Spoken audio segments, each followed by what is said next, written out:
Esta é a historia dun fogar. Un fogar que, como aconteceu neses tempos de posguerra, pretenderon arrebatar.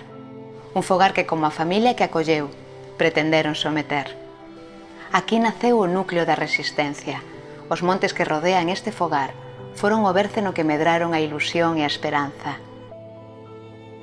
As pegadas no chan indicaban o camiño de volta. Un regreso que semellaba distante, pero que foi un motivo máis para non derrubarse nin abandonar. Esta é a historia dun fogar que non claudicou. Jesús e Carmen foron o motor do fogar. Os dous sabían que o mundo estaba a agardar por eles e que ninguén podía mudar nada sen tomar partido. Por iso, decidiron organizar a veciñanza, tecer lazos, construir a ferramenta que rachase dunha vez por todas coa miseria do agro. Para abolir o inxusto, para non deixarse asoballar, ocuparon un pouco espazo na terra, pero fixeron dela o maior campo de batalla. Jesús e Carme tiveron 3 fillos, herdeiros do seu compromiso e da súa forza, deses homes e mulleres chamados bandoleiros por uns e heróis por outros. Os seus fillos romperon con todo o que coñecían e botaron a andar sen mirar atrás, entre a obriga e o convencemento, convertendo cada noite de vixilia nunha oportunidade para soñar co pasado e co espertar dunha nova vida. Porque a lembranza é a mellor das homenaxes. Esta é a historia dun fogar. Esta é a historia de milleiros de voces soterradas, pero xamais esquecidas. Esta é a historia de Camilo de Dios, o último guerrilleiro de Galicia.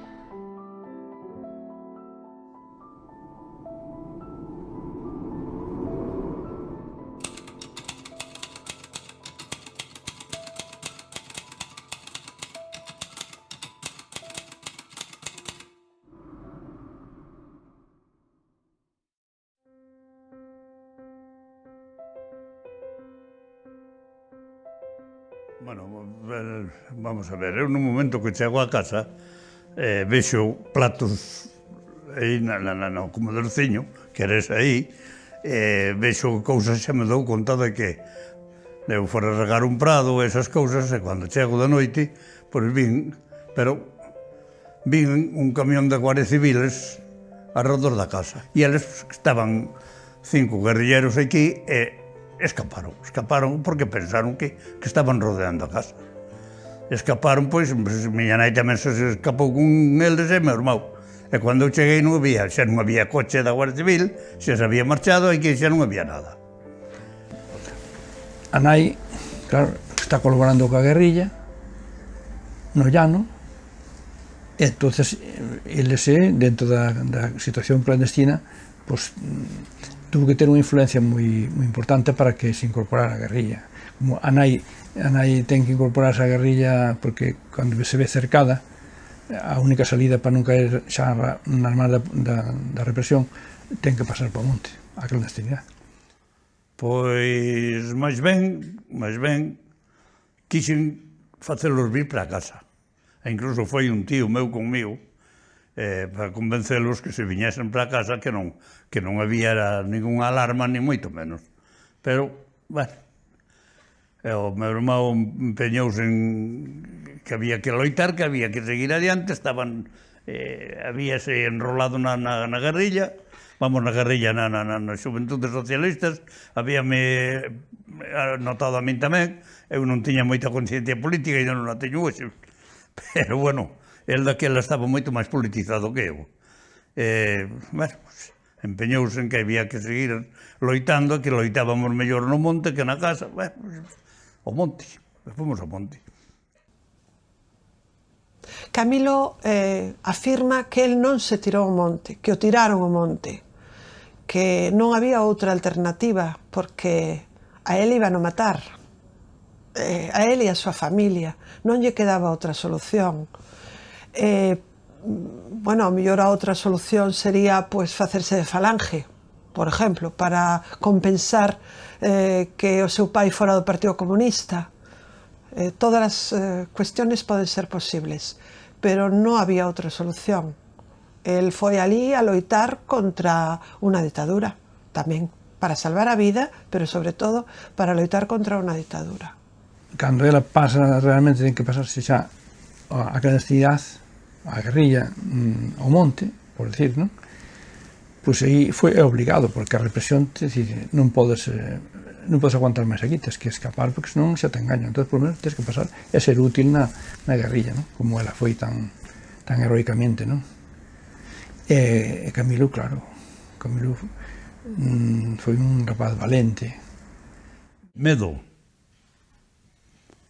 Non, porque a xuventude é moi inconsciente daquela, por lo menos nós éramos inconscientes de todo, parecíanos que tendo unha pistola, unha metralleta e un par de bombas, que eras o rei do mundo, que non había que se metera contigo. Entón, pois non, como medo, non. Home, os primeiros momentos nun combate, cando estás cercado, unha casa rodeada de guardias civiles, que tens que saltar por unha ventana, por entre os tiros, pois, a primeira impresión é fastidiada, non? Pero eso xa tamén era para os maiores, non era só para os rapaces. Era para todos, porque parece que non, pero impón. Ademais, nos combates que tiñamos ca Guardia Civil, era sempre 10 a 1. O sea que de 10 ou quizá a 20, porque a mellor viñan 40 Guardia Civil e rodearon a casa. Se non salías e non te entregabas, puñan o lume. E como entregar non se entregaba a nadie. Bueno, hai un grupo moi numeroso que son os fuxidos, non? E entre esos fuxidos hai que ter en conta que hai xente que se vai incorporando cando xente que fixo a guerra no bando republicano ou xente que sae dos cárceres, non? Que sale dos campos de concentración, que ao chegar de volta a Galicia ou a outros lugares de España, non? A veces porque a presión que reciben por parte do xefe local de Falange, por parte do párroco, por parte da Guardia Civil, é moi grande, e por outra, en moitos casos, por militancia, se incorporase a loita armada, non? É un grupo moi numeroso. Outro é xente moi nova. E tanto é así que chegaron pois a incorporarnos uns 20, na mesma semana, máis ou menos, incorporámonos uns 20 xóvenes á guerrilla.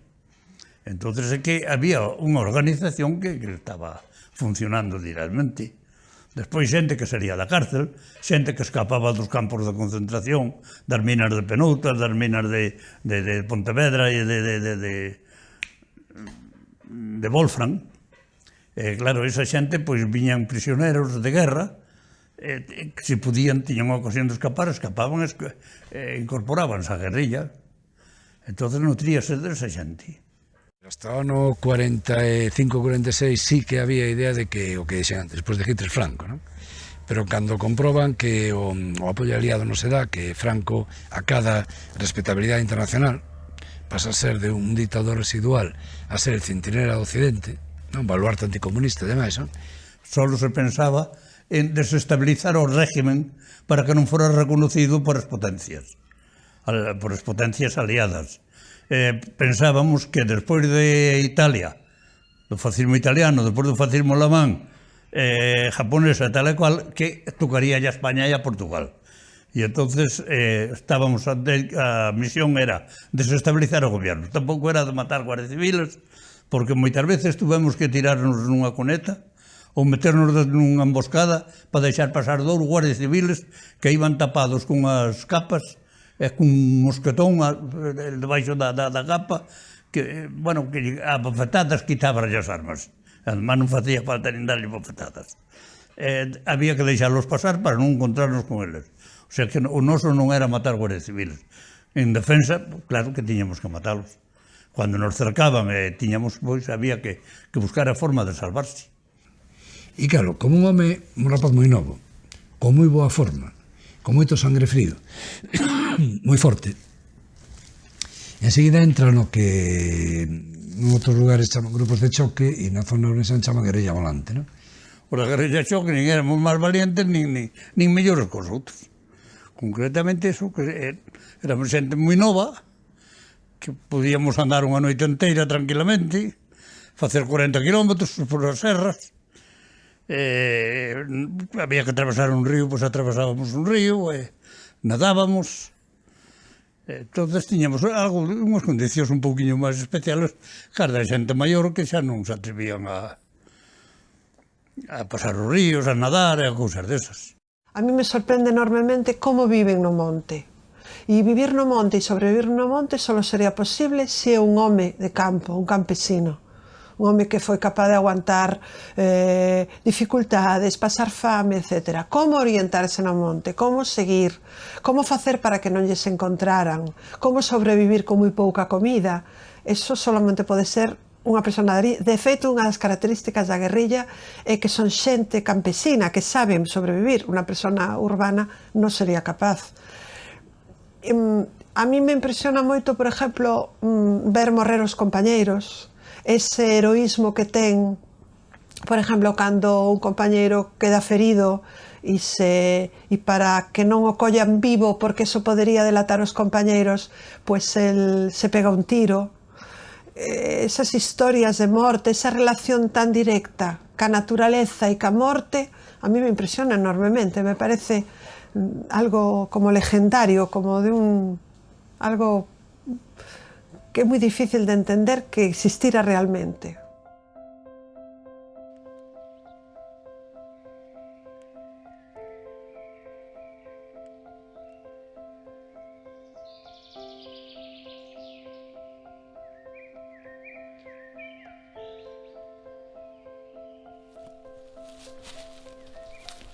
Poñámola aquí mesmo, porque onde morreu foi aquí. Pois, con un gran disgusto, como se perderas a alguén desa familia, que é o que perdías. Un camarada, pero aparte de un camarada, pois, un amigo. E entonces sentíalo moito máis.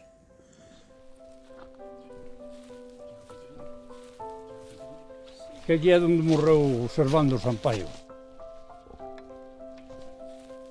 E é onde lle poño sempre.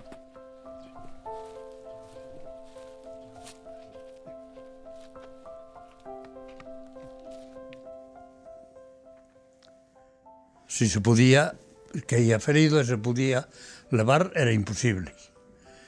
Pero rematalo, sí. Si se podía rematar, rematábase. Para que non o colleran vivo, claro.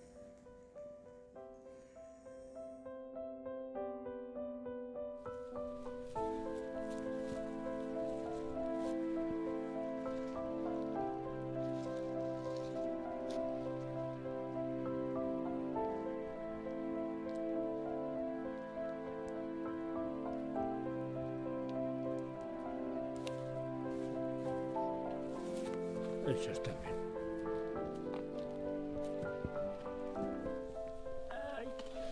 Outra cousa por ele non podo facer.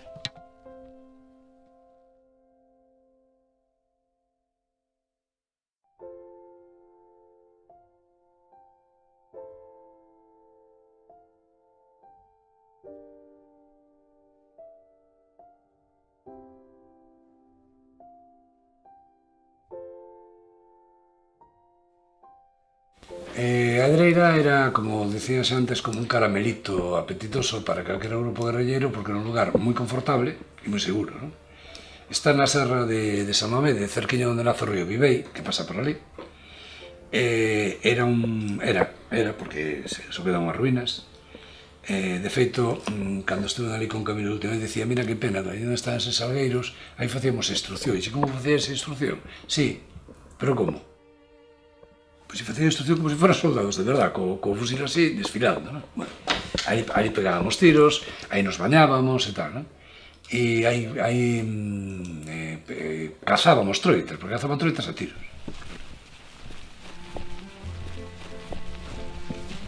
Esta era a huerta da casa.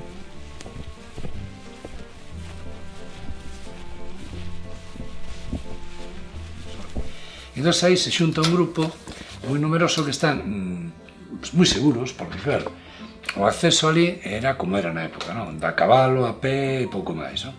Era propiedade dun ilustre xeneral do réxime franquista. O familia dos caseiros que ali vivían estaban de acordo con eles. Había ovellas, había vacas, por lo tanto había tenreiros.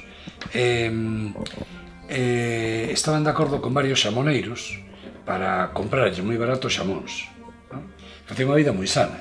Ele a mí me recordo cando decía que nunca estaban enfermos. Eso, porque comía moi ben, moita vida ao aire libre, etc. Non? E eran moi novos. Non? Bueno, pois había a guerrilla do Estado Maior, estaba casi diario. Miña nai e os jefes. O jefe da agrupación, o comisario político, esos estaban casi sempre aquí. Los outros íbamos a donde nos mandaran.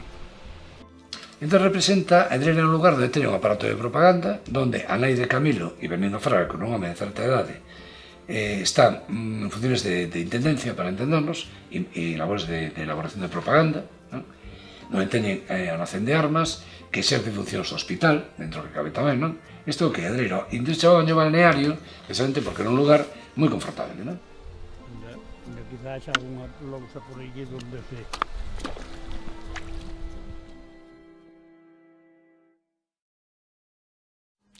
Más o menos en el año 47, una vez que la guerrilla en la provincia, sobre todo en la provincia de Coruña, en la provincia de Lugo, ha abandonado la forma unitaria que había tenido en un primer momento con la Federación de Guerrillas de León Galicia, y que se rompe toda esa estructura, que se rompe toda la federación a partir de esa tercera agrupación de Lugo y Coruña. Una vez que se rompe, es directamente el PC, el Partido Comunista, quien directamente controla a la mayor parte de los grupos guerrilleros. Y comienza una expansión que en el año 47 le va a llevar directamente a comenzar a trabajar, digamos, la ciudad de Orense. Y comienzan a revitalizar un poco la lucha guerrillera, comienzan a buscar más enlaces, comienzan a buscar más guerrilleros, como fueron Camilo y Perfecto en su momento, y comienzan una expansión que va a ser algo muy casual, muy corto en el tiempo. Nos anos que estamos falando, e aquí, a información que lle chegaba a xente que estaba no monte era mínima. Unha, porque a radio oficial transmitía o que transmitía, e dúas, porque as radios que tiñan eles para receptoras, non?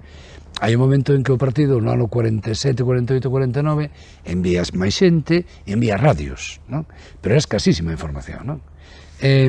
Non lles permite ter perspectiva o que está pasando. Sí que é verdad, decía unha vez Kiko Martínez, que xa a partir do ano 48-49 nas propias casas onde os acollían, dice, bueno, xente que sempre os acollera moi ben, non? Dicíalles, bueno, debías de ir pensando, isto xa non ten solución, solo quedades vos. Di unha frase que me parece moi importante, non? Que dice que el pueblo es moi sabio, el pueblo sempre se dá cuenta, non? Esa guerrilla se va a caer como un castillo de naipes. En muy pocos meses acaban con 7 guerrilleros, acaban deteniendo a otros 4 guerrilleros y acaban deteniendo a más de 300 personas en esa zona concreta de Alimia, acaban deteniendo a más de 300 personas relacionadas directamente con la lucha guerrillera.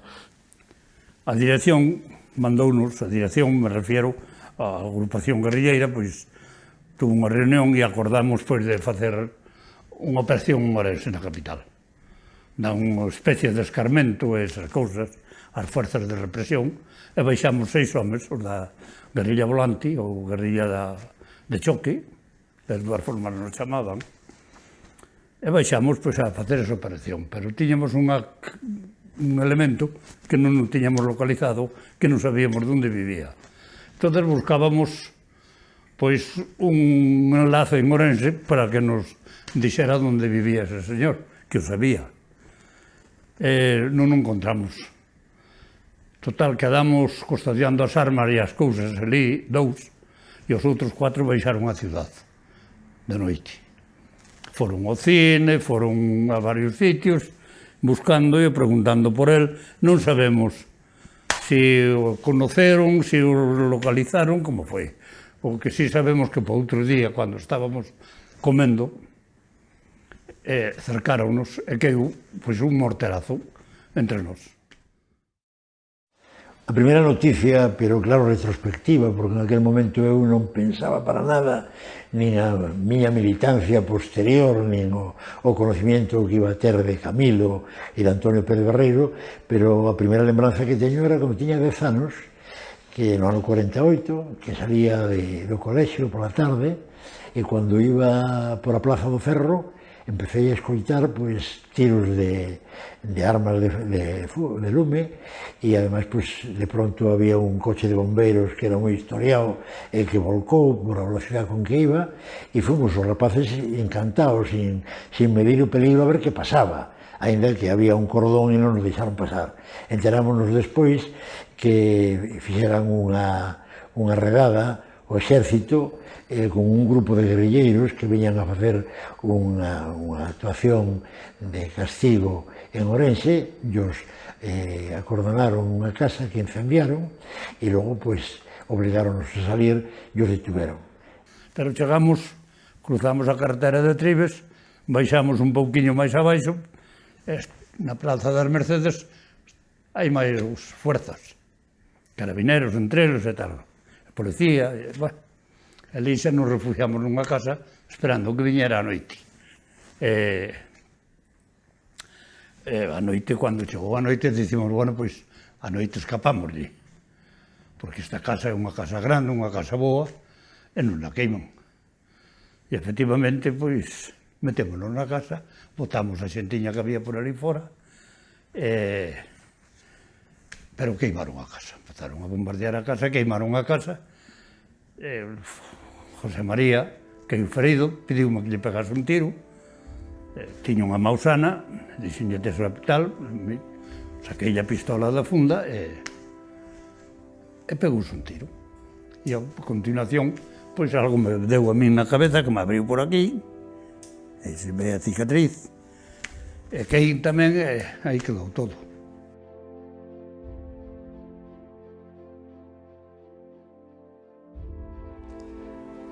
Camilo contó que estuvo atado con unos grilletes, o seu compañeiro, que sufriron todo tipo, estiveron aislados, foron 50 e tantos días, a oscuras, sin comer, golpeados permanentemente, se lles arrancaban as uñas. Depois buratos cos lápices, cortes cunha navalla, estes cortes, por que dicía un guardia, por que o que fases? Entón, para ver se os roxos teñen a sangre como os demais. Por o placer de tal, pois, dabanche estes cortes.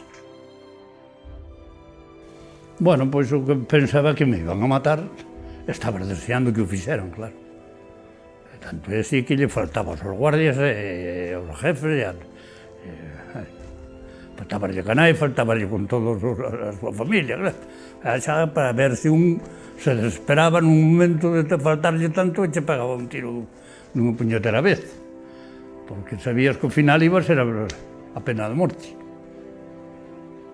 Entón, pois, non pensabas máis neso, en morrer. E cuanto antes, mellor, claro, era unha solución.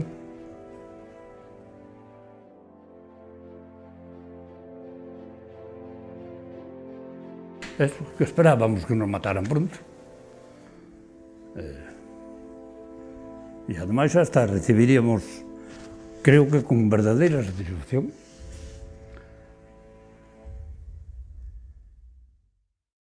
Bueno, fixeron justamente de todo. E finalmente, para él foi un alivio despois de 57 días nesas condicións, que ni sequera o ceibaban para dormir, senón afloxaban lixeiramente as cadeas, para que se pudera polo menos sentar un pouco, non? Menos mal que era moi novo, claro. Pois, o trasladan á cadea da Coruña e, sorpresa, ali se encontra Saavedra. Que Saavedra o curaran, perderon ollo, o curaran, e a Pérez Barreiro. Entón, o xulgaron, os condenaron a morte os tres. A Saavedra sí que levaron efecto a execución, e a Pérez Barreiro era conmutarolles por 30 anos. No caso de Camilo, mirando o expediente judicial, indica que é sen atención a súa corta edad, porque Camilo nese momento tiña 17 anos, nada máis. E Saavedra pideu que Camilo acompañara nas últimas horas, cosa que fixo Camilo, e deixoulle en herencia o reloj, precisamente Saavedra a Camilo. A todos os condenados a morte lle dicen se queren escribir as últimas voluntades, ou que se queren cenar, como é a última cena. Pois, podes pedir a carta, aquel día permítenche que pidas a carta. E el pediu, pois, eso, que quería estar un rato comigo ali para falar de certas cousas, se era posible, sin testigos e tal. Entonces, viñeron a min, dixeron, e fun. Foi moi mala. Foi moi mala, foi peor quizá para mí que para ele. Impresiona moito ver que un home que está nos últimos momentos, que xa ten ali o sillón na celda, ten un poste, as rodas, porque era garrotevil, onde morreu, e esas cousas impresionan. Tiña un reloj, dixo que para o viaxe que iba a emprender que non necesitaba hora. E entonces deixou o reloj como recuerdo. Fue un heredeiro dele.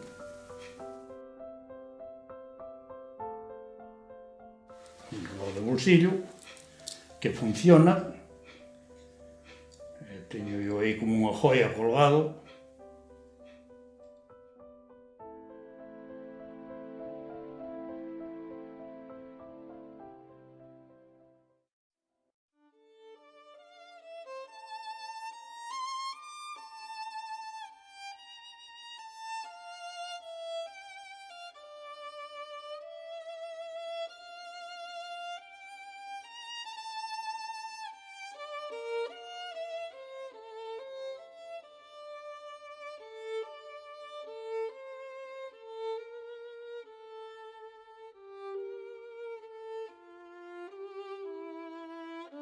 Aquí fue donde le mataron, en este terraplén que estaba, aquí se estaba Lese, que estaba también su madre y eso, y aquí fue donde le mataron.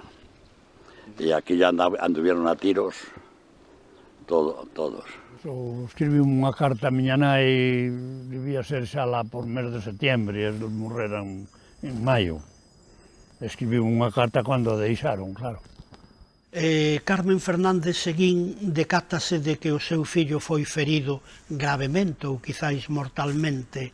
En ese momento eu agora trato de ver coas miñas coordenadas o que pasou polo espírito daquela muller, que é nai deste guerrilleiro, que nai pero que é militante comunista. En ese momento eu creo que hai unha especie de loita entre o que pensa unha comunista que é unha peza da revolución e hai que continuar, pero unha comunista que ao mesmo tempo é nai. Nese momento eu creo que o que predomina é o argumento da nai. Dice, eu voume quedar co meu fillo, aínda que logo me abatan, aínda que logo me collan e eu deixe de ser unha peza da revolución. Eu estaba, pois eso, comendo unha paella con outros 3 amigos máis, e siguen comendo, que lle vas a facer?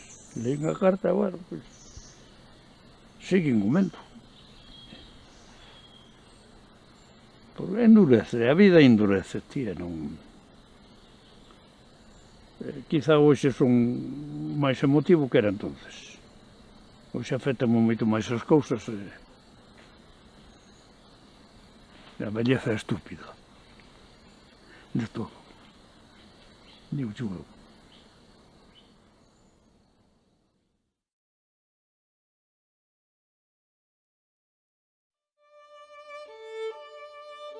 E o seu fillo, en efecto, como ela sospeitaba, está ferido de morte e morre nos seus brazos. Esa é unha estampa que tiña que inmortalizar Castelao. Bueno, él estuvo aislado moito tempo na cárcel, sin poder comer, bueno, nunas circunstancias bastante terribles.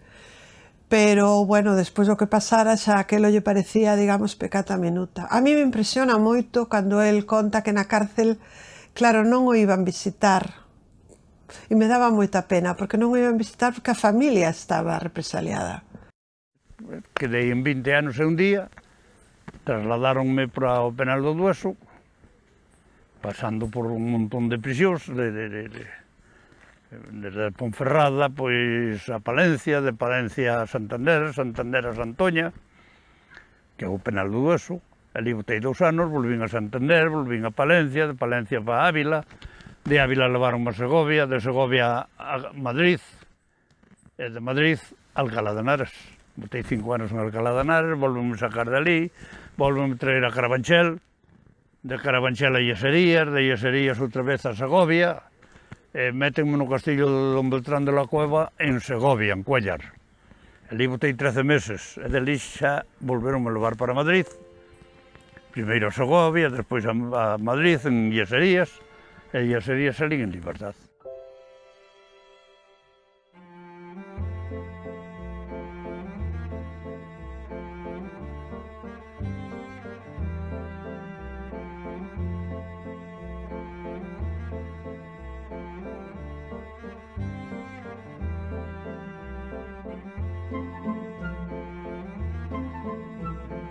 A saída da cárcel foi, pois, como te vou dicir, como sale un parvo que leva 10 anos, un paxaro que sale dunha xaula durante toda a súa vida na xaula e un día sale e encontrase todo desconocido. E ademais nunha cidade como Madrid.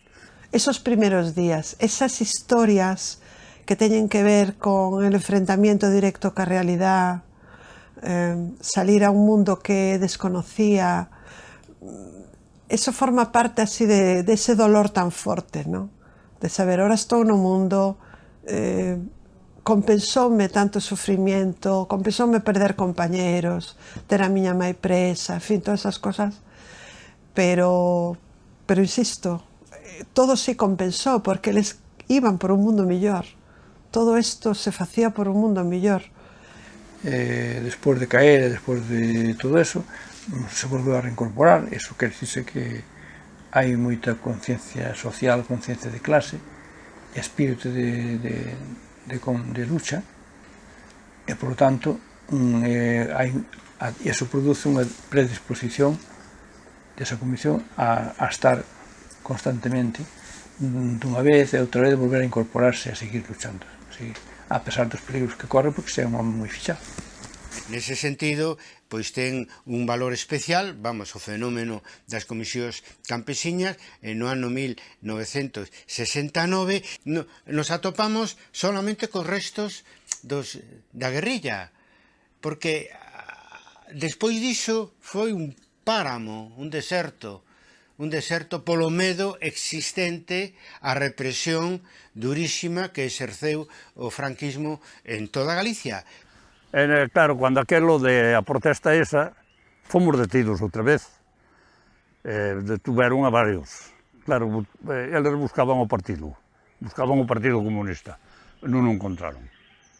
Non o encontraron porque o rapaz que declarou que os papeles que lle habíamos dado nós, que tiñamos as reunións na casa de Jaime Casada, o pintor, que os coches que nos los prestaba a agencia Proa para movernos dun lado para o outro, porque non tiñamos coches, pero a agencia Proa efectivamente prestaba nos coches, o amigo Augusto, que era do partido tamén, e tamén o detuveron o Peñarrey, e houve así varias detencións desas cousas, e outro detido fun eu, claro. O sea que é unha situación que, claro, Camilo e para Antonio, que estuveron tantos anos na cadea, era casi de continuidade. Para nosotros era unha situación nova, pero vivimos moi aceleradamente. Non nos deu tempo tampouco a vivir o que é unha sensación de pena grande, non? Non nos vivimos moito tempo. Salimos en libertad, pero en libertad condicional. Non hai condena, pero estamos pendientes de procesáronos e tal. Levannos a Madrid ao Tribunal de Orden Público, as Salesas. Madrid, eso, Peñarrey, que non podo contar moito mellor que eu, porque foi o que comunicou con Madrid. En Madrid estános esperando. Algunos os que íbamos en coches, pois esperábanos xa na entrada dos tribunales. E outros que iban en tren, pois esperábanos na estación. Os estudiantes, xente do partido, mezclada cos estudiantes, bueno, pois, meteronos a todos nos tribunales a hombros. Eu tiña golpes en varios sitios, Carlos Barros, 2 vértebras dañadas, Bueno, pues procesaron aos policías. Pero claro, veu o indulto e nos salimos todos. Había peticións de 12 anos, como era a miña e a do Antonio.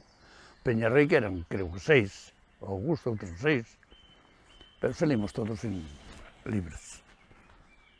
O sea que chegamos ali, firmamos os papeles.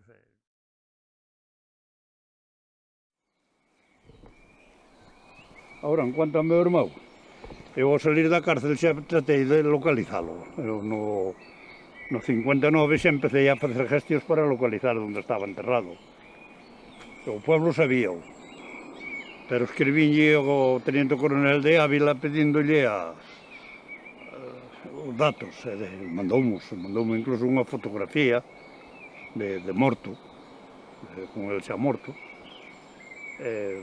Ofreceuseme para cuantos datos fixera falta. Pedín a partida de defunción e tamén me mandou o xulgado non me acordo, Crespos, o cura de ali da parroquia e tal. Empecé a orar gestións, pero claro, non pude facer nada, porque non era fácil en aqueles tempos. Bueno, pois nunha comida que se fixo, bueno, unha comida, un acto que, como sabe, sempre acaba en comida, pois dedicado ao piloto, pois foi cando contactou comigo Camilo, entonces falando de que tiña moito interés en bueno, recuperar o corpo do seu irmão perfecto. Entonces la historia empezou a me interesarme, contactaron comigo como membro da Asociación da Recuperación da Memoria Histórica, que traballamos en identificación, búsqueda, exhumación e, bueno, e actos, homenajes, etcétera, que teñen que ver cos desaparecidos da Guerra Civil. E despois de contactar comigo, pues, fomos a investigar, estuvemos vendo, vimos el tema e parece que estaba relativamente fácil. Esperábamos unha oportunidade e medios para poderlo facer.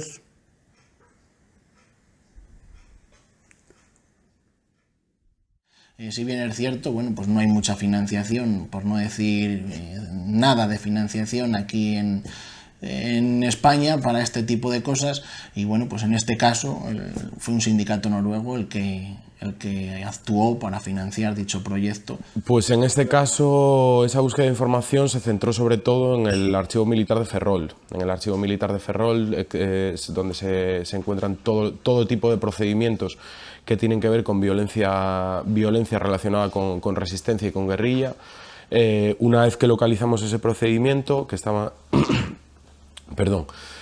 en el Tribunal Militar de Orense, en ese procedimiento nos habla perfectamente de ese proceso, de ese encuentro que hay entre los 4 guerrilleros que se están escapando hacia Madrid y la Guardia Civil, en el que matan a Perfecto, en el que detienen a Carmen, a la madre de Perfecto y de Camilo, y de la fuga de las otras dos personas, de los otros 2 guerrilleros.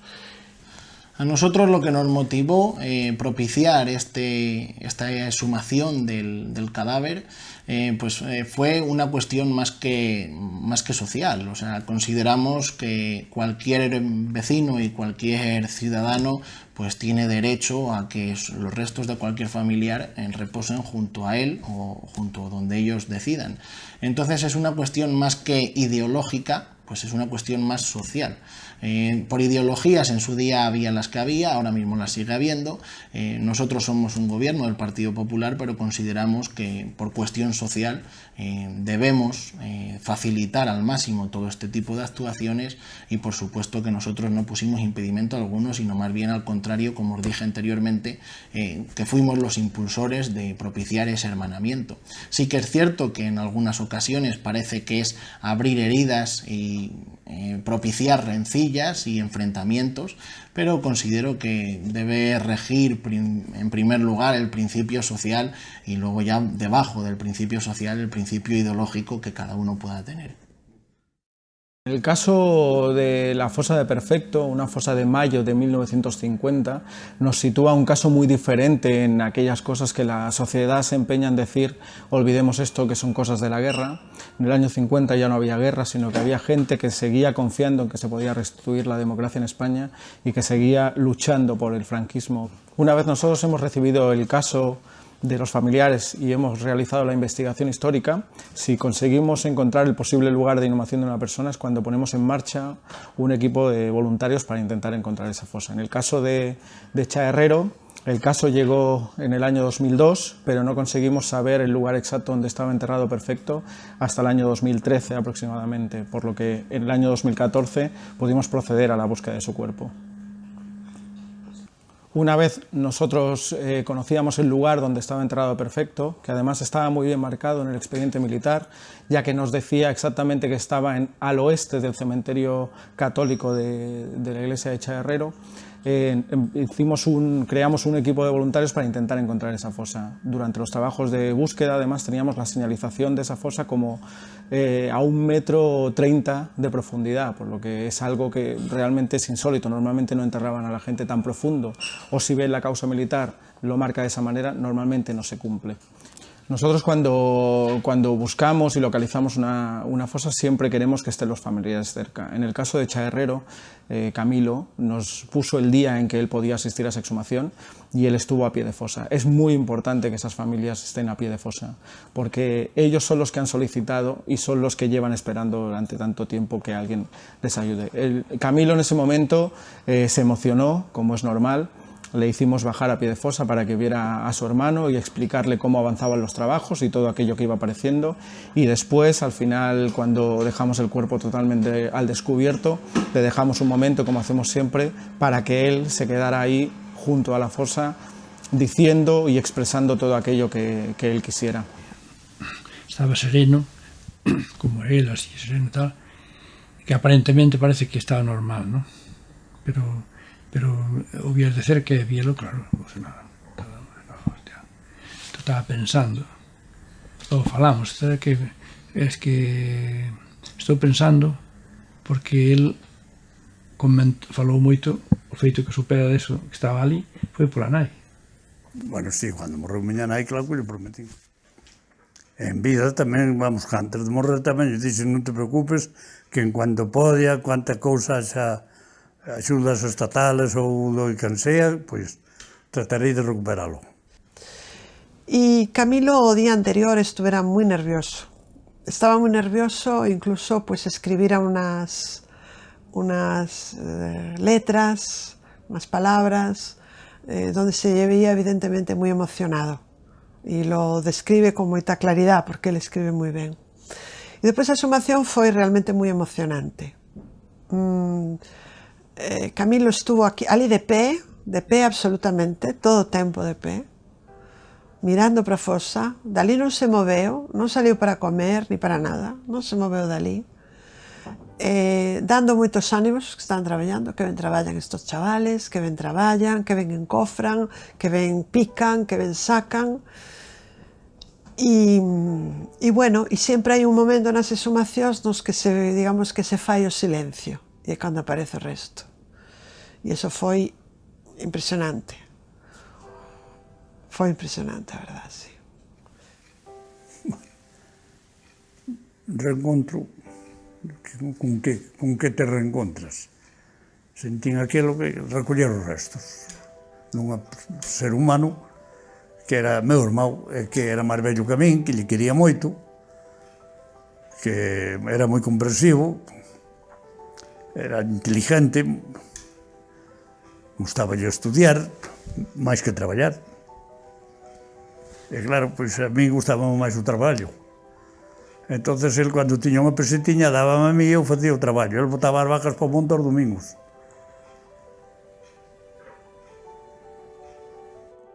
Para que eu fora a rozar os toxos ou fora a facer outra cousa. O traballo non lle gustaba gran cousa. Ora, os libros sí, tiña o home memoria e interés por as cousas.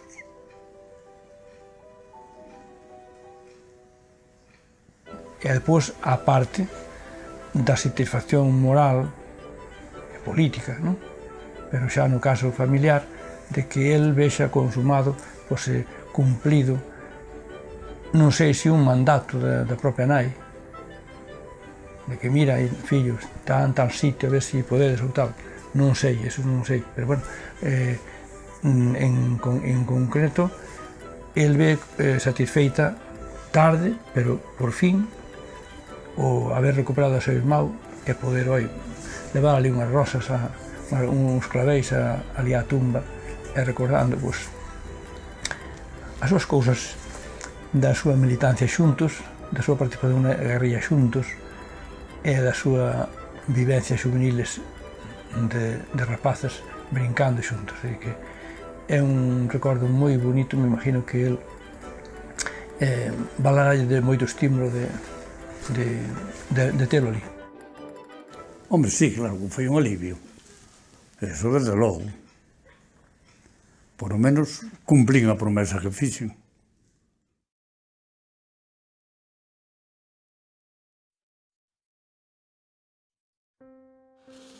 Miles de personas en España confiaron en que, después de la caída del fascismo tras la Segunda Guerra Mundial, volvería a restituirse la democracia en este país.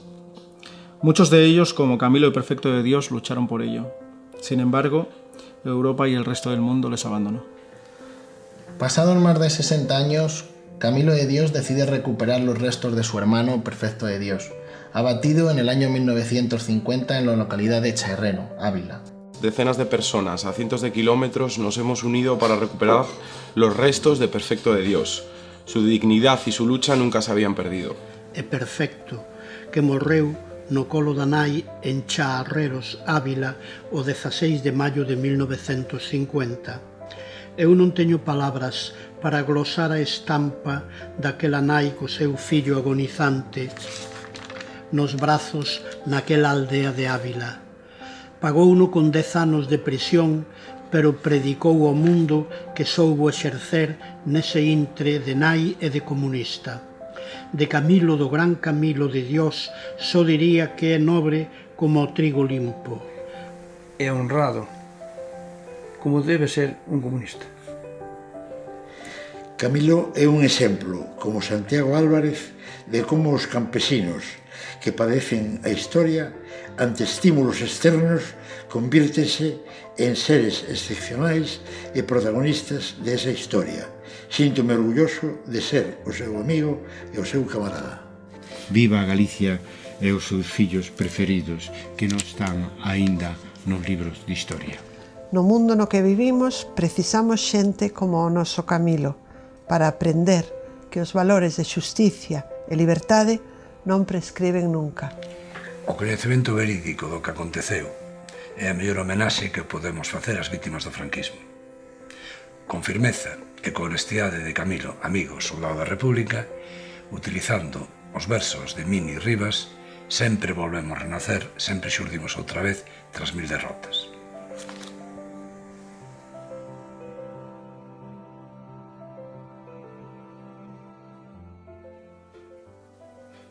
Volverías a facer todo o que fixeches? Sí. Sí, volvería.